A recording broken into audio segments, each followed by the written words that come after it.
Personal finance opinions YouTube channel में एक और इंटरेस्टिंग वीडियो में आपको खुशामदीद। 20 से लेके 24 अक्टूबर 2025 के दौरान पाकिस्तान स्टॉक मार्केट में काफ़ी सारी ऐसी कंपनीज हैं जिनकी सितंबर के रिजल्ट्स के हवाले से बोर्ड मीटिंग शेड्यूल्ड है। इन कंपनीज में से 11 ऐसी कंपनीज हैं जिनके बड़े रिजल्ट्स हैं और डिविडेंड इन्वेस्टर्स की खास तौर पे इन रिजल्ट्स पे गहरी नज़र है, क्योंकि एक्सपेक्टेशंस यही है कि ये कंपनीज हिस्टोरिकल बेसिस पे अगर बात की जाए तो इस दफ़ा भी डिविडेंड की अनाउंसमेंट कर सकती हैं। आज की इस वीडियो में इन 11 कंपनीज़ के हवाले से डिटेल्स आपके साथ शेयर की जाएंगी और आपने अगर इनमें इन्वेस्ट कर रखा है या इनमें इन्वेस्ट करना चाहते हैं तो जो इन्फॉर्मेशन इस वीडियो में आपके साथ शेयर की जाएगी ये आपके लिए यूज़फुल होगी।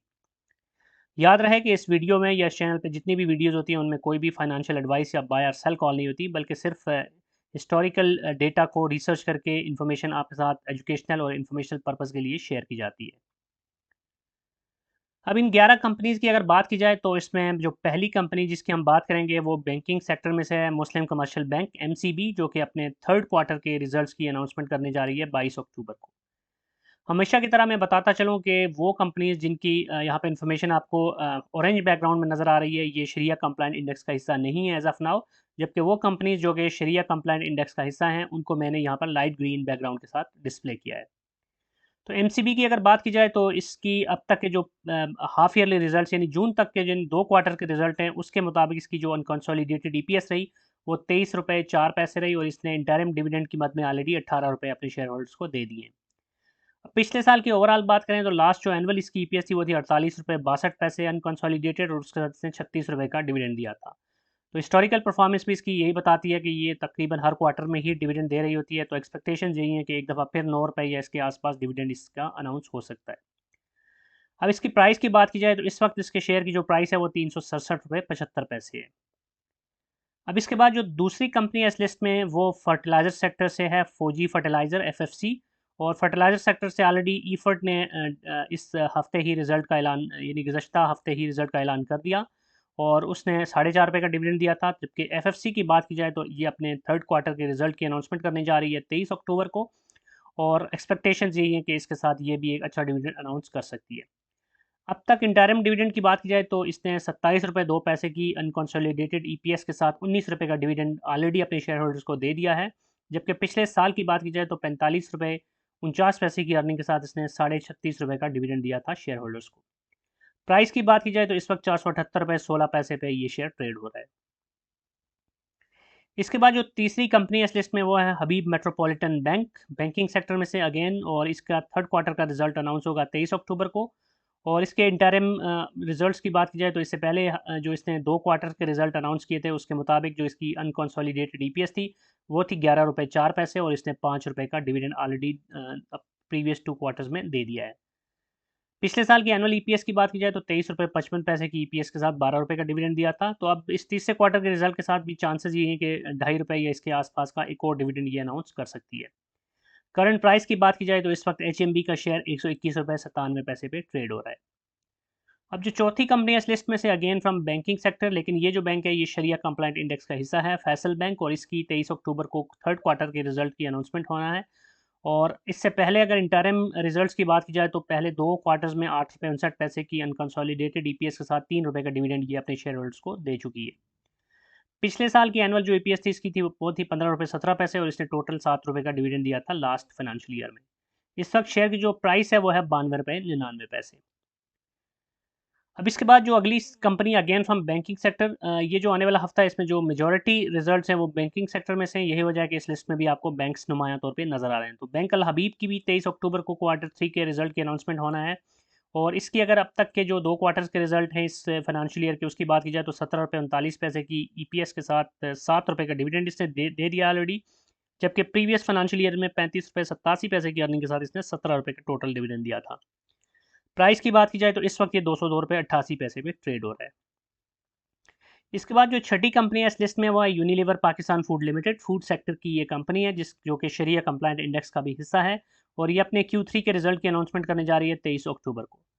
इंटरिम रिजल्ट्स की बात की जाए तो 484 रुपये 86 पैसे की ईपीएस के साथ 969 रुपये का डिविडेंड दे चुकी है। जबकि लास्ट एनुअल ईपीएस की बात की जाए तो 1094 रुपये 92 पैसे की ईपीएस और 1877 रुपये का इसने एनुअल डिविडेंड दिया था प्रीवियस फाइनेंशियल ईयर में।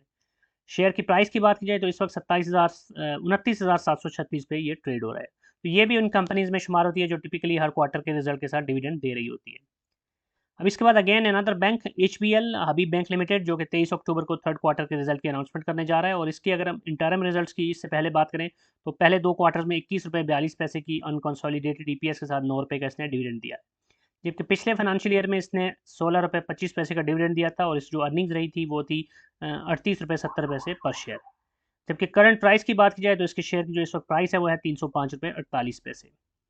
इसके बाद जो अगली कंपनी इस लिस्ट में वो भी बैंकिंग सेक्टर में से है, शरिया कंप्लायंट इंडेक्स का हिस्सा है मीज़ान बैंक लिमिटेड, जो कि थर्ड क्वार्टर के रिजल्ट की अनाउंसमेंट करने जा रहा है 24 अक्टूबर 2025 को।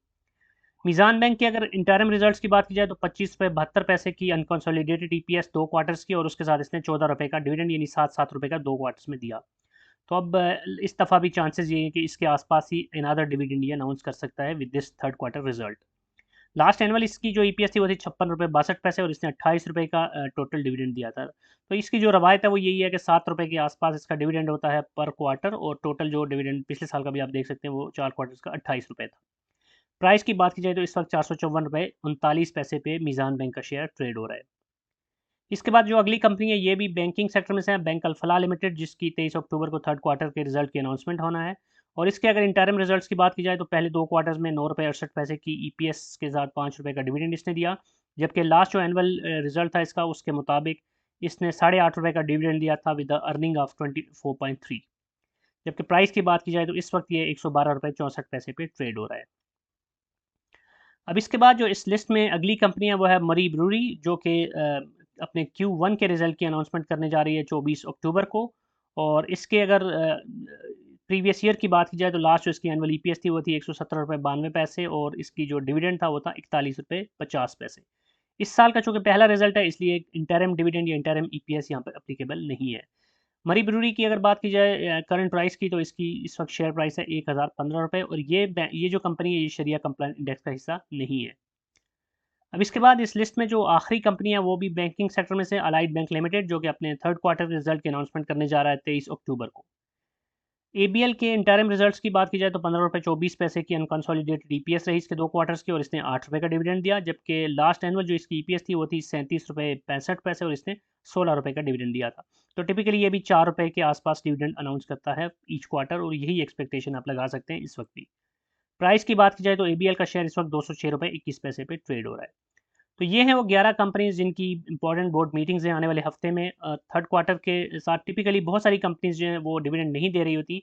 यही वजह है कि बहुत सारी कंपनीज़ जिनकी अगले हफ्ते में बोर्ड मीटिंग है उनको मैं यहाँ पे डिस्कस नहीं कर रहा, क्योंकि मोस्ट ऑफ द कंपनीज़ का जो ट्रैक रिकॉर्ड है वो ये है कि वो हाफ ईयरली और ईयरली रिजल्ट के साथ, यानी कि जून के रिजल्ट और दिसंबर के रिजल्ट के साथ डिविडेंड दे रही होती हैं। जबकि इस तरह की जो कंपनीज़ हैं जो कि हर क्वार्टर के साथ डिविडेंड दे रही होती हैं वो काफ़ी कम है पाकिस्तान स्टॉक मार्केट में। तो बहरहाल अगला जो आने वाला हफ्ता है वो काफ़ी हसल एंड बसल का है और बहुत सारे रिजल्ट्स हैं, और लेट्स होप कि ये हफ्ता ट्रेडिंग के हवाले से भी और ओवरऑल रिजल्ट्स के हवाले से भी एक अच्छा हफ्ता साबित होगा।